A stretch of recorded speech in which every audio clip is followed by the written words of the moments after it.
FEMA, in coordination with the FCC, will conduct a test, an emergency broadcast test of the emergency system, and this will be a nationwide alert. The nationwide alert on October 4th of 2023 will be at 2:20 p.m.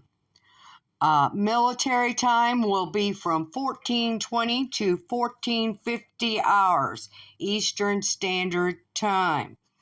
The text message will be sent out over television and on radio, as well as it will be texted to every cellular device within the nation.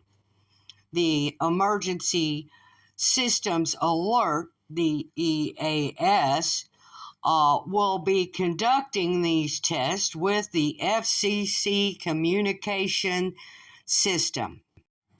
The purpose of the October 4th test is to ensure that the system continues to be effective means of warning the public about emergencies, particularly those emergencies that are a national level, FEMA stated in a news release to the public.